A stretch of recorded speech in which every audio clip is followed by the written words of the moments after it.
Hey all, I'm Sabrina, and I want to take some time to talk to you about the program Americorps NCCC, all about what the program is, the rules and regulations, the background and expectations for when you join the program, and what it's going to be like when you're a member going through the program.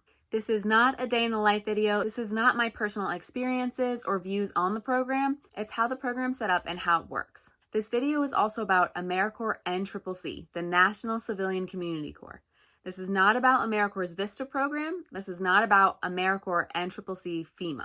It can be a bit confusing, the differences between those programs, even for some people who are still in the program, but not all Americorps programs are the same. They're in fact vastly different. I served 2 service years with Americorps NCCC. I was a team leader out in the Pacific region with Class 23A, and I served as a team leader in the North Central region for Class 25A. Regardless of where I served, the information that I'm giving you today pretty much is the same for all the campuses. There may be a few small differences here and there. Even though the campuses themselves all differ, we're talking about the program as a whole. The majority of differences that will come up during this video is the names or the acronyms. Note that I will not be discussing the influence and the impact that the pandemic has had on this program, as I'm not completely up to date with that. And the changes that have been made for that impact will hopefully be reverting back to normal in the years to come. I'm going to be talking about 3 main details throughout this video. First, what the program is. Second, what's provided for you throughout this program, and the details of the expectations and requirements of you as a member. I have timestamps below if you only want to know a few things, but I do recommend watching this video all the way through if you want to know the small details about how the program works. But feel free to skip to whatever works for you. Okay, so first off, what is the program? Americorps NCCC is a team-based residential program for men and women between the ages of 18 to 24 to dedicate 10 to 11 months of their lives to national and community service. Let's break that down. So this is a team-based program. This means you will be working with, serving, exercising, traveling, living in the same place with your team. You'll be spending a lot of time with this team while you are in the program. Now, depending on what campus you're at, you could be spending the entire year with the same team, changing teams halfway through the year, or changing teams every round. When joining the program, you have the option of applying to be a core member, a team leader, or a support team leader. There are a lot of differences to these 3 roles, but for purposes of this video, we'll just have you think of it as a team is made up of a group of core members, and the team leader is the supervisor for those core members.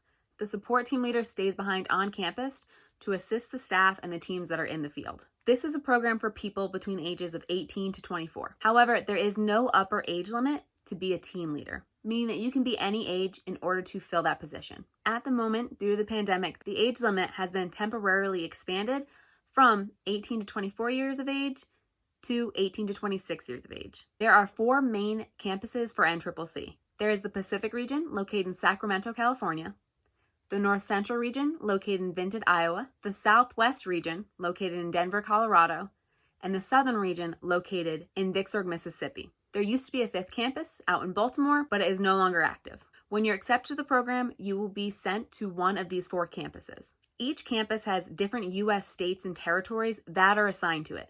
This assignment makes up its region. That region contains the different locations that you can and will be serving during your time in the program. In this program, you will travel to, live in, and serve with the communities in your region. Now, it is possible that you can leave your region to go assist another region. It is rare, but it does happen in cases of specialized projects or if teams are called out on disaster. You will partake in different service opportunities with government organizations, nonprofit organizations, or Native American tribes. These different organizations can vary greatly.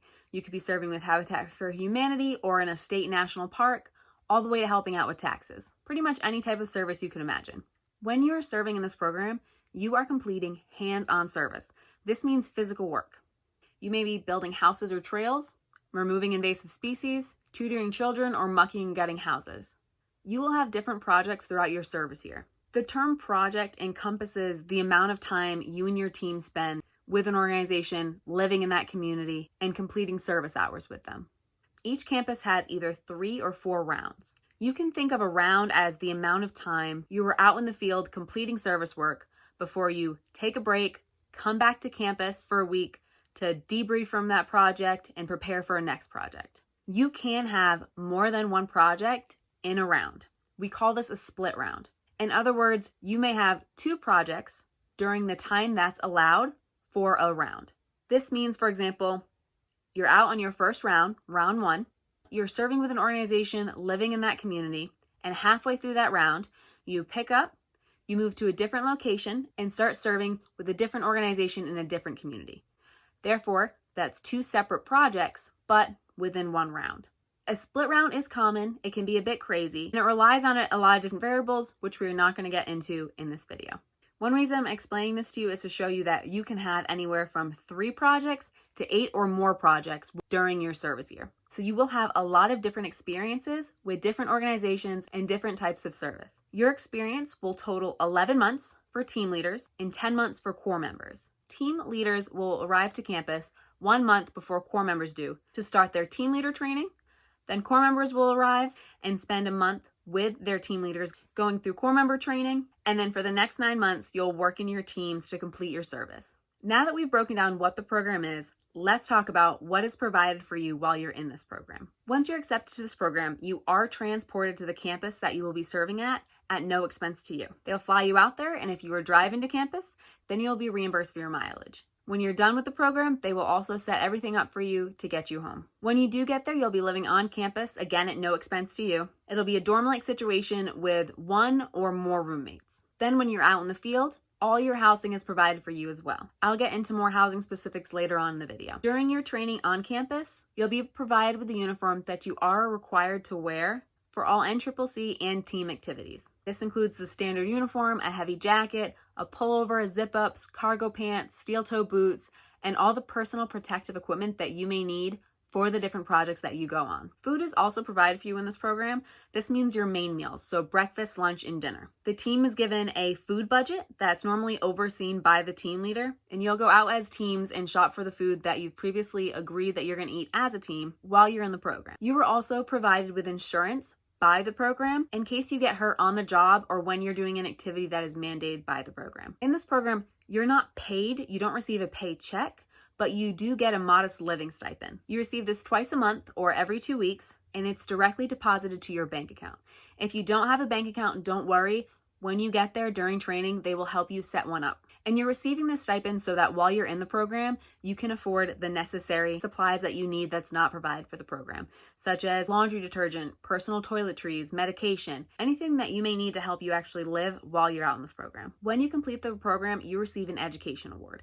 In order to receive this Ed Award, you do have to complete the entire program. The Education Award is the same amount of money as the Pell Grant at the time of your service. And this can be used for future education, to pay off past student loans, and for a few other things that they'll walk you through when you get there. This is not a cash check. It's not something that's handed to you. It's held for you by the program until you call them and direct them where you want the Education Award to go. You can receive this Education Award a total of 2 times by completing 2 programs. However, you cannot receive more than 2. So if you want to do the program a 3rd time, you can, but you won't receive the Education Award again. Both the living stipend and the Education Award are taxed. Okay, so we've talked about what the program is exactly and what's provided for you in the program. Now I'm going to get into detail about how everything's going to work and what your expectations and requirements in the program are. To do this, I'm going to try to talk about it in the order that the year is going to go for you. So when you arrive on campus, you're going to go into training. As I mentioned before, team leaders, you're going to arrive a month early. You're going to go through team leader training, or TLT, and then the core members will come to start their training. And during this time, it's called the Core Training Institute, or CTI. For team leaders, a lot of this is going to be a bit repetitive to you because a lot of the stuff that you learned during your team leader training, they're now teaching the core. During this time, you are going to get to meet your team or be assigned your teams if you're not sure who your teams are yet. And you'll be getting to know all the other members, team leaders, and staff that are in the program. You're going to be learning the details of the program, how it works, how it's run, the rules, regulations, and all that's expected of you. You will also be participating in diversity training, physical training, and more. Just a quick side note, training in this program can be very difficult for some people.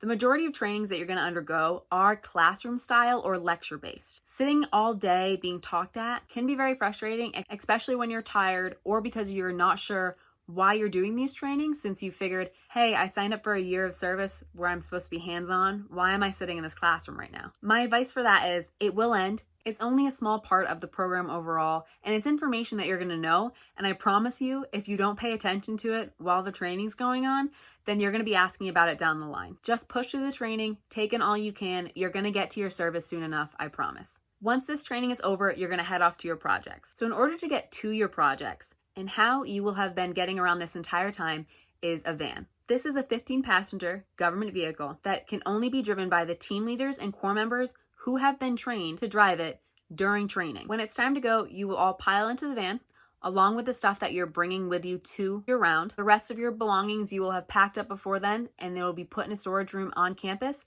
waiting for you for when you get back from your round. And then you're going to head off to your projects. Your projects can be anywhere from 20 minutes away from campus to 20 hours away from campus. However, you are only allowed to drive the vans so many miles or so many hours at a time. Drivers themselves have to switch out every 2 hours, and the vans do have a curfew, so they have to be parked so much time before and after sunset. Therefore, because of all these limitations, it may take actually a couple days for you to get to your projects. If that's the case, the team leader will book a hotel for you and your teams to stay in on the way to your projects. Again, that is at no cost to you. You will also know what your projects are before you get to your project. You may know a week before you head off, you may know 2 weeks before you head off.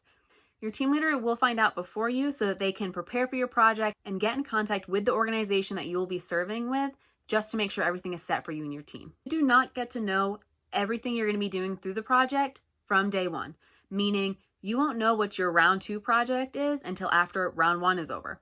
Then after round 2 ends, you'll find out your round 3 project and so on. You also do not get a say in what organizations you work for or what type of service you do. Now, with that being said, this can depend on what campus you go to. I know that some campuses, team leaders do have a sway in the type of service work that they do. Some campuses have corps members make a list of the type of service work they do, and then they try to put those corps members on the teams that are going to those projects, but nothing is guaranteed or set in stone. The point is for you to try and do and learn new things so that you have an opportunity to work with different organizations and try different types of service, even if you're not sure that service is for you. It's not a specialized program. If you are interested in specialized team, as of now, the Pacific campus does have fire teams. So if fire management is something you're interested in, I would definitely encourage you to go look into that. I already touched on the different types of projects that you may get into earlier in the video, so I'm not going to go into detail. If it's something that's really interested to you, I can make another video, or I can make a video on my project experiences later down the line. Now, while you are assigned a project as a team, this can change at the drop of the hat. Maybe the organization that you were supposed to serve with can no longer house an Americorps team, or they no longer need any help, so you're put on a different project. Or maybe you're in the middle of working on one project and then teams are requested to respond to a natural disaster, so your team is pulled to go help with that. This is where flexibility really comes in handy when you're a part of this program. Lastly, with project details you should know is that your workday very much varies. You may be working 7:30 to 3:30 or 9 to 5 Monday through Friday. However, it could depend on the organization you're serving with. If you're working with Habitat for Humanity, their normal service days are Tuesday through Saturday, so your weekend is going to be Sunday and Monday. Or maybe you'll start earlier or later because it's too hot or too cold during the day. You need to beat the heat or get out of the cold. Or maybe you're in disaster, so you're working 7 days a week, 1 day off. You really never know. Okay, so let's get into housing. Once you're in your project, as I said, the organization you are serving with are the people providing your housing while you are out on your round. Your housing can be anything from an apartment, a house, a YMCA, a high school, an environmental center, a ranch, or a tent. The list is endless and it's always surprising. You'll be very shocked about the different places you get to live while you're in this program. Sometimes you may have furnished housing and sleep on a bed, a futon, bunk beds, or a couch. Sometimes it may be unfurnished. And in this case, your team will pack either sleeping mats or sleeping cots to take with you to the project. And a sleeping bag is provided for every Americorps member. Everybody in your team may get their own individual room, which is super rare. You may have roommates, or you may have one giant open space that your team all has to set up their cots, and that is for all intensive purposes the room that the team sleeps in. You may be sharing one bathroom with your team. You may get 3 bathrooms. You may be in a place where you don't have shower access, so your team will be provided with passes to the local YMCA so that you can stop in and shower after work's over. You may have laundry provided for you at your housing, or your team may be funded to go and do laundry at the local laundromat once a week. The possibilities are endless, the living situations are always crazy, and you really get to stay in some crazy cool places while you're in this program. Now, because of where you're living and the locations of your project, it's highly unlikely that you're going to have service at your housing. If you do, it's even more unlikely that you're going to have Wi-Fi. This means you may be taking trips into town during weekends or after work in order to go to your local coffee shop or library to get service and Wi-Fi for your personal life, your professional life, or to complete the tasks that are assigned to you in this program. You will also be sharing a kitchen with your team, which brings me into how food works. So when it comes to food, if you have cooking supplies at your housing, you'll be all set. If you do not have cooking supplies at your housing, then you will bring with you what's called a kitchen kit. Think of it as either a big box or a big bag where your team is going to fit everything that they need to make their meals. You'll bring it with you along with the rest of the supplies that you have. You'll make a shopping list as a team in order to agree on all the foods that you can eat. So you are going to have to consider everybody on your team who has allergies, maybe gluten intolerant, vegan, vegetarian, and so on. This doesn't mean that all of your meals have to be vegetarian or vegan. When you're cooking and shopping, you should be making sure that you are providing options for those team members who can't eat what you can eat. However, if you are somebody that is crazy picky about your food or have some seriously specific food restrictions that makes it hard for your team to shop, unaffordable for your team to buy, then you may have to supplement some of your own food. Now, compromise is really important in this program because you do not have a gigantic food budget, and depending on what your team eats or how they shop, it can be easier, it could be harder for your team to buy specific foods, items, or brand names. How meals will work will vary depending on what your team does. What my teams did and what I see the majority of teams do is they buy breakfast and lunch items that team members can eat and put together for themselves, and then they'll pair off team members who will have a specific day of the week to cook dinner for the team. It really just depends how your team and your TL does it, but you'll most likely get some cooking experience while in this program. Besides the service work, you do have other expectations and requirements of you that you need to do in order to complete this program. Again, this is because the program is focused on service, but it also has a focus about developing leaders and providing their members with leadership experience and skills to take with them years after this program ends. One of those requirements is called an Independent Service Project, or an ISP. An ISP is service that you complete other than the service you were already doing with the organization that you are serving with on your project. For example, if you're serving with Habitat for Humanity, that is your project, that is the organization that you're serving with. So your ISP should be with an organization within that community, but is not your main project. So it could be at a different Habitat for Humanity, a local nature center, an animal shelter, pretty much anything. Now, ISPs cannot be done during your normal service hours or your normal workday. They can only be completed after your workday is over or on your time off. As a Corps member, you are required to complete 80 ISP hours. You must complete these hours before the end of the program. There is a specific date that they will set that you need to get these hours in by. With ISPs, I highly encourage you to do two things. First, please get them done early. Don't be that member who has 10 more days till graduation and still has 10 ISP hours left. That's a lot of stress on you. You can get them done a lot early. Really not that hard to get done. And in my opinion, this is actually one of my favorite parts of the program. Number two, think of ISPs as an amazing opportunity. They allow you to volunteer in service sectors that you may not get a chance to while in this program. So if you love animals, but you're on a project that you're working in the woods all day, you get a chance to go and volunteer at your local shelter, or it allows you to serve at really cool events like fun runs or different parties for charities. Another requirement in the program is physical training, or PT. Now, right off the bat, PT to a lot of people sounds daunting. I assure you, it is not a crazy military style workout. It's really not that worrisome at all. PT can be anything from a team basketball game, circuits, going on a hike, or having a yoga or a Zumba class. It is required for you to complete with your team, as a team, for at least 3 times a week. It all depends on you and your team if you want to do it before work, after work, on the weekend, and what type of PTs you like to do. They do ask that it's not the same PT every time, that you change it up a bit, work out different muscle groups, try new things, and each time is only for 45 minutes. That includes your warm-up, the exercise itself, and your cool down. You're encouraged to push yourself to your limit, but not break yourself. Odds are you'll have a PT coordinator or someone on your team that is assigned to run PT, or you may take turns as a team carrying out PT. The point of PT is to both promote exercise, a healthy lifestyle, and to keep your body ready and running for the type of work that you do while in this program. Another thing expected of every member on the team is to hold a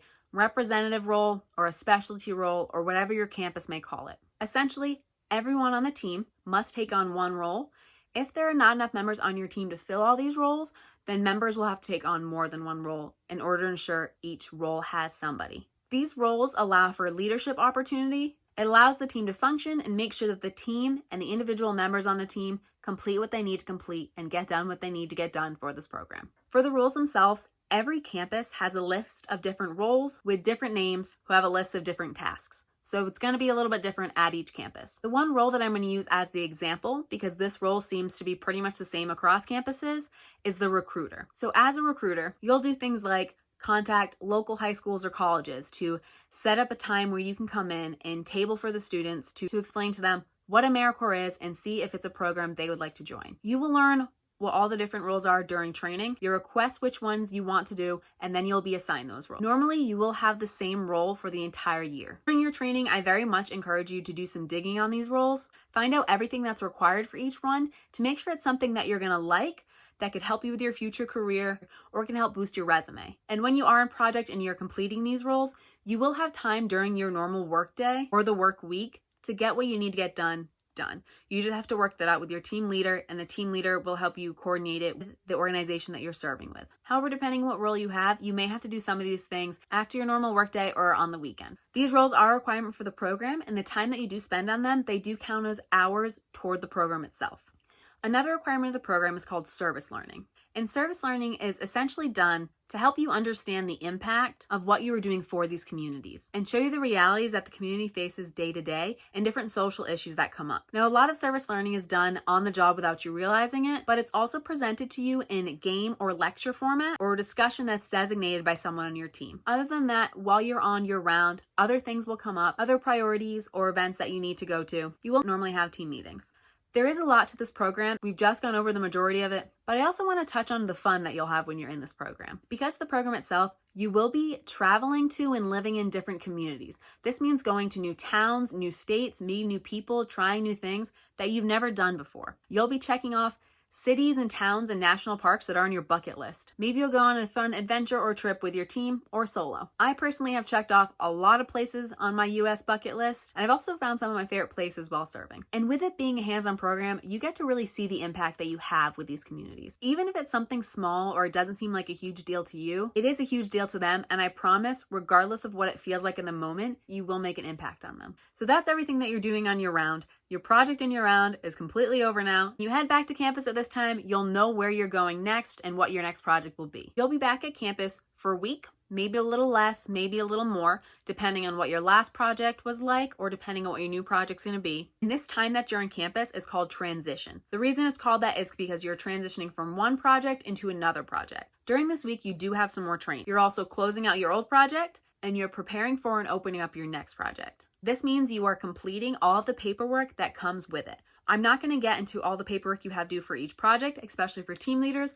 Just know that if you are a team leader, it is going to be a lot of paperwork. It's not difficult, it's just a lot of it. You will also be doing what's called a debrief, and this is presenting as a team to the staff at your campus how the last project went, what you learned, what you got done, and pretty much everything that happened. You'll also be doing a briefing for your next project. And this is, again, a presentation or a sit down and talk about what's going to be happening on your next project, what you're going to expect, and just to make sure the staff knows that the team is completely prepared for their next project in their next round. Besides that, transition is a good time to touch base with your friends who are on other teams and to decompress from your last round. Then, once transition's over, you will pick it on up and head on to your next round and start it all over again. So let's fast forward to the end of the year when you're done with your last round, your last project, and the program is pretty much over. You'll have one last very long transition where you're closing out everything, having your final debriefs, giving back your gear and supplies, cleaning up your room, and packing. Then you're going to go through what's called graduation. In order to graduate this program, you need to complete 1,700 hours of direct service. Now, if you complete them early, you still need to finish the program. For team leaders, you will put in a lot of hours during your service year. This does not mean that once you've racked up those hours, you're good to go. You still have to complete the program in order to graduate. What's included in these hours is the time you've spent serving on your project, traveling to and from the project or to and from the workday, your physical training, your team meetings, anything you put into your rep roles, and your service learning. Your ISP hours are included separate from your total hours. In order to walk across that stage of graduation and collect your completion certificate, you need your 1,700 service hours, your 80 ISP hours, and you need to finish the entire program. You have to have all three. Once you graduate, you have officially completed the program and you are sent home. You can do another year of the program. You will need to go through the application process again, and there is a deadline for each campus and each service year. So make sure you look into that because you may need to be filling out your application during your current service year. So that's a rough outline and as much detail as I can provide on what you should expect with this program and the requirements of you. Of course, there's a lot more to this program that I have not gone over that you'll learn as you go through. But I tried to give you as much detail as I wish I had before my program started. If you are looking for more information on this program, other AmeriCorps programs, or looking to apply, I have the links below. If you're interested in hearing more specifics about the program, any other details, or my experiences, please let me know below. I'd be happy to answer or make a future video if you think it's helpful. For everyone headed off to your service year, best of luck. I hope you have an amazing time. And until the next video, I hope this helps.